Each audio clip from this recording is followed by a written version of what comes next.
बंधुगण सबुबले गोटे कथा मन रखु जहाँ आपणक भाग्य नहीं ताकू जदि पाइबार आशा रखिबे आउ खोजी बुलिबे तेबे जहाँ आपणक पाखरे अछि ताकू आपण हरई देबे। नमस्कार बंधुगण, आपण मानकु आमर एही चैनल को स्वागत। आज रही ज्योतिष कार्यक्रम समस्त विचाराशि व्यक्तिविशेष मानक पाई बहुत ही अधिक गुरुत्वपूर्ण अछि। आज रही भिडियो रे आमे आलोचना करिबा विचाराशि 2026 एप्रिल मासटी किपरि रहिबा। एही एप्रिल मासरे आपण मानकर भाग्य रे कौन सबु बड़ परिवर्तन आसीबा, आपणकु केउ खुशी खबर प्राप्ति हेबाकु जाउअछि। संपूर्ण एप्रिल मासर मासिक राशिफल विषय आलोचना करिबा। एही एप्रिल मासरे आपणकर स्वास्थ्य किपरि रहिबा, शिक्षा क्षेत्र किपरि रहिबा, आपणकर प्रेम संपर्क, वैवाहिक जीवन, भाग्य, क्यारियर एवं व्यापार वाणिज्य उपरे विस्तार भाव आलोचना करिबा। नवग्रहंकर स्थिति मत देखिबा, नवग्रह कि प्रकार फल देबारे सक्षम हेबे।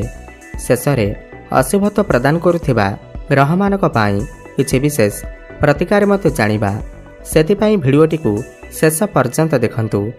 चलंतु आरंभ करिबा एही कार्यक्रम जहाँकि आपणकर जन्म राशि चंद्र राशि उपर आधारित।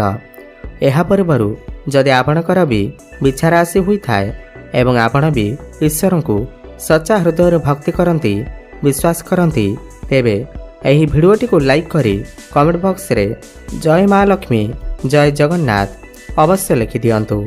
तो सबुठु प्रथमे जानिबा एही एप्रिल मासरे आपणक राशि रे नवग्रहंकर स्थिति किपरि रहिबा। जेबे एप्रिल मास आरंभ हेबा तो आपणक राशि रे नवग्रहंकर स्थिति किछि एही प्रकार रहिबा जेमिति आपण स्क्रीन ने देखुछंती। देखंतु आपणकर हेउछि बिच्छा राशि।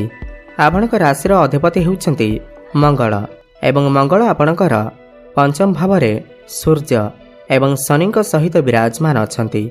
आपणकर षष्ठ भाव रे शुक्र विराजमान अछंती। आपणकर चतुर्थ भाव रे राहु एवं बुध विराजमान अछंती। दशम भाव रे केतु एवं अष्टम भाव रे देवगुरु बृहस्पति मार्गी अवस्था अछंती। एबा आसंतु जानिबा एही नवग्रह माने एही एप्रिल मासरे आपणकर जीवन रे कौन सबु परिवर्तन आनिबे।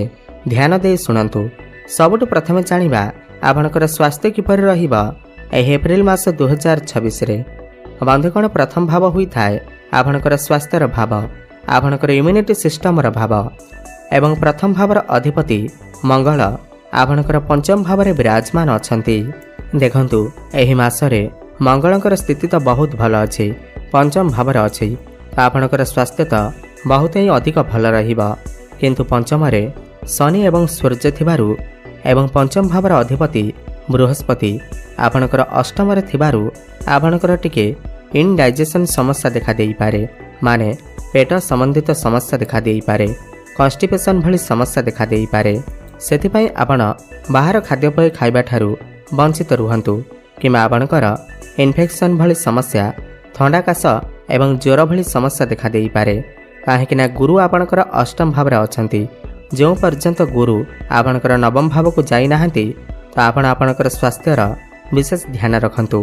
2 जून पर जाई आपणकर स्वास्थ्य बहुत ही अधिक भल रहिबा। एबे जानिबा आपणकर शिक्षा क्षेत्र किपरि रहिबा।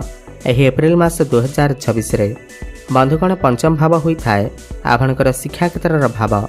पंचम भावर अधिपति बृहस्पति अष्टम भाव रे अछंती, खराब स्थान रे अछंती। जेहेतु पंचम भावर अधिपति बृहस्पति अष्टम रे अछंती एवं पंचम रे सूर्य एवं शनि अछंती, एही मासरे आपणकर पाठपढ़ार स्थिति 70% भल रहिबा। बेले बेले तो आपणकर मन पाठपढ़ार लागिबा। आपण किछि नुआ करबाकू चेष्टा करिवे, किछि बड़ परिवर्तन करबाकू चेष्टा करिवे एवं बेले बेले एमिति हेबो कि आपणकर मन जमा भी पाठपढ़ार लागि न पारे, आपणकर मन डाइवर्ट होई पारे। आपण बहुत अधिक मोबाइल फोन यूज करि पारंती।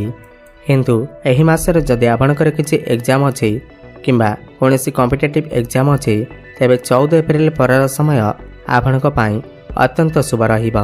14 एप्रिल परे आपणकर पाठपढ़ार स्थिति बहुत ही अधिक भल रहिबा, किंतु गुरु जेउ पर्यंत आपणकर नवम भाव को जाई नाहंती आपण आपणकर पाठपढ़ार विशेष ध्यान रखंतु।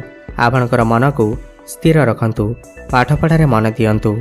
आपणकर प्रेम जीवन विषय जदि आम आलोचना करिबा पंचम भाव ही होता है आपणकर प्रेम जीवनर भाव।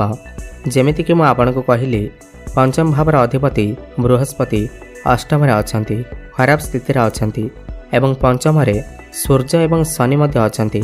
शनि एवं मंगल पंचम विस्फोटक जोग बनाउछंती, जहाँफल एही मासरे आपण आपणकर प्रेम जीवन उपरे विशेष ध्यान रखिबार अछि। एही मासरे आपणक भितरे क्रोध देखा देई पारे एवं आपणकर जे भी पार्टनर अछंती ताको भितर मध्य क्रोध देखा देई पारे। छोट मोट कथा को नहीं कली झगड़ा मन मनांतर मत देखा देई पारे। आपण आपणकर पार्टनर को ऊपर डाउट करि पारंती, संदेह करि पारंती, जहाँ फल आपणकर प्रेम जीवन में समस्या देखा देई पारे। सेथिपाई एही मासरे आपण आपणक मध्यरे तालमेल ठीक रखंतु, क्रोध को नियंत्रण रक्षा करंतु, संबंध को मजबूत बनांतु, समस्या आसीब नाही। एबे जानिबा आपणकर वैवाहिक जीवन किपर रहिबा। एही एप्रिल मास 2026 रे बंधुगण सप्तम भाव होता है आपणकर वैवाहिक जीवनर भाव। सप्तम भावर अधिपति शुक्र आपणकर षष्ठ विराजमान अछंती। देखंतु 19 एप्रिल पर्यंत शुक्र षष्ठ रहिबे, जहाँफल आपणकर वैवाहिक जीवन में टिके समस्या देखा देई पारे। किंतु 19 एप्रिल पर शुक्र जेतेबेले आपणकर सप्तम भाव को चलन करिवे, केंद्र को चलन करिवे, तो आपणकर वैवाहिक जीवन बहुत ही भल रहिबा। पूर्वर जदि किछि आपणकर वैवाहिक जीवन में समस्या लगी रहितिला ताहा सब दूर होइजिब। आपण एक अजब शांतिर अनुभव करिवे। आपण दुई जण मिसी किछि बड़ प्लानिंग करि पारंती, फैमिली प्लानिंग करि पारंती, संतानर प्लानिंग करि पारंती। पूर्वर जदि आपणकर लाइफ पार्टनर स्वास्थ्य रे किछि समस्या थिला, क्यारियर रे किछि समस्या थिला, सब समस्या दूर होइजिब।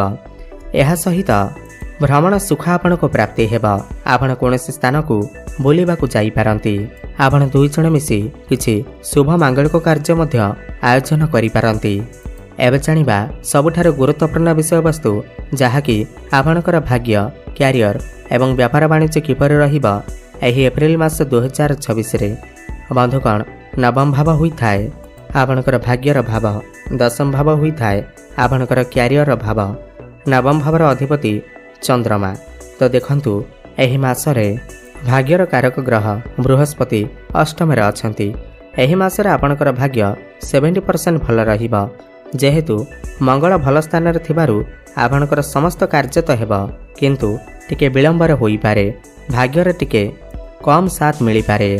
आपण नूतन कार्य करि पारंती, बड़ कार्यर आरंभ करि पारंती, गृह रे शुभ मांगलिक कार्य मध्य करि पारंती। किंतु 2 जून पर जेतेबेले बृहस्पति आपणकर भाग्य भाव को आसीबे, एहा पर आपणकर भाग्य उत्तम हेबा, भाग्य आपणकर प्रबल हेबा। 2 जून पर आपण किछि बड़ जिनिस क्रय करि पारंती, किछि बड़ कार्यर आरंभ करि पारंती, धार्मिक स्थान को वा दूर स्थान को यात्रा करि पारंती। किंतु 2 जून पूर्वरु आपणकर भाग्य टिके कमजोर रहिबा। क्यारियर कथा बा जदि दशम भाव होता है क्यारियर भाव। दशम भावर अधिपति होउचंती सूर्य। देखंतु एही मासरे आपणकर क्यारियर बहुत ही उत्तम रहिबा। काहेकि ना 14 एप्रिल को सूर्य उच्चस्थ हेबे। जो व्यक्ति विशेष माने राजनीति क्षेत्र में काम करुछंती, सरकारी स्तर में किछि कार्य करुछंती, सेमानकु अत्यंत शुभफलर प्राप्ति हेबा। जो व्यक्ति विशेष माने दीर्घ दिन धरी गोटे चाकरी अपेक्षा थिले, जो माने बेरोजगारी थिले, जो मानक पाखरे कोनोसी भी चाकरी बाकरी नथिला, सेमानकु एही मासरे माने 14 एप्रिल पर चाकरी मिलिबार बहुत अधिक संभावना बनुअछि। आपणकर प्रमोशन होई पारे, कर्मक्षेत्र में आपको सम्मानित करा जाई पारे, उच्च पदवी आपको प्राप्ति हेबा। कोनोसी एमएनसी कंपनी रु जॉब ऑफर मध्य आसी पारे। समस्त कंपटीशन ने आपको सफलता प्राप्ति हेबा। बहुत बड़ अचीवमेंट आपको प्राप्ति हेबा। कर्मक्षेत्र में किछि ना किछि शुभ खबर, खुशी खबर आपको प्राप्ति होई पारे। दीर्घ दिन धरी आपणकर मनरे जो इच्छा अभिलाष थिला ताहा पूर्ण हेबाकु जाउअछि। व्यापार वाणिज्यर कथा हेबा जदि 19 एप्रिल पर जेतेबेले शुक्र आपणकर सप्तम भाव को आसीबे, तो आपणकर व्यापार वाणिज्य बहुत ही अधिक भल रहिबा। आपण बहुत अधिक उन्नति प्रगति करिवे। आपणकर क्लाइंट बढ़ी पारंती, कस्टमर बढ़ी पारंती, आपणकर दैनिक रोजगार मध्य बढ़िबा। फाइनेंशियल ग्रोथ हेबा सहित आपणकर बैंक बैलेंस मध्य बढ़िबा। ଏହି ମାସରେ ଆପଣ କିଛି ନୂତନ ବ୍ୟାପାର ମଧ୍ୟ ଆରମ୍ଭ କରିପାରନ୍ତି। ପାର୍ଟନରସିପ୍ରେ ମଧ୍ୟ କିଛି ବ୍ୟାପାର ବାଣିଜ୍ୟ ଆରମ୍ଭ କରିପାରନ୍ତି। ଅଧିକ ଶୁଭଫଳ ପ୍ରାପ୍ତି କରିବା ପାଇଁ ଆପଣ ପ୍ରତ୍ୟେକ ଦିନ ମଙ୍ଗଳଙ୍କର ବୀଜମନ୍ତ୍ରର ଜପ ଅବଶ୍ୟ କରନ୍ତୁ। ଓମ୍ କ୍ରାଂ କ୍ରିଂ କ୍ରୋଂ ସହ ଭୌମାୟ ନମଃ 108 ଥର ପ୍ରତ୍ୟେକ ଦିନ ଜପ କରନ୍ତୁ। ପ୍ରତ୍ୟେକ ଦିନ ସନ୍ଧ୍ୟାରେ ହନୁମାନ ଚାଳିଶାର ପାଠ କରନ୍ତୁ। ପ୍ରତ୍ୟେକ ଗୁରୁବାର ଦିନ କଦଳୀ ଗଛ ମୂଳରେ ହଳଦୀ ପାଣି ଅର୍ପଣ କରନ୍ତୁ ଏବଂ ପ୍ରତ୍ୟେକ ଦିନ ପ୍ରାତଃ ସମୟରେ ସୂର୍ଯ୍ୟଙ୍କୁ ଜଳାର୍ଘ୍ୟ ଅର୍ପଣ କରନ୍ତୁ। ଶୁଭଫଳ ପ୍ରାପ୍ତି ହେବା ସହିତ ଆପଣଙ୍କର ଭାଗ୍ୟରେ ଉନ୍ନତି ଆସିବ। ଧନ୍ୟବାଦ।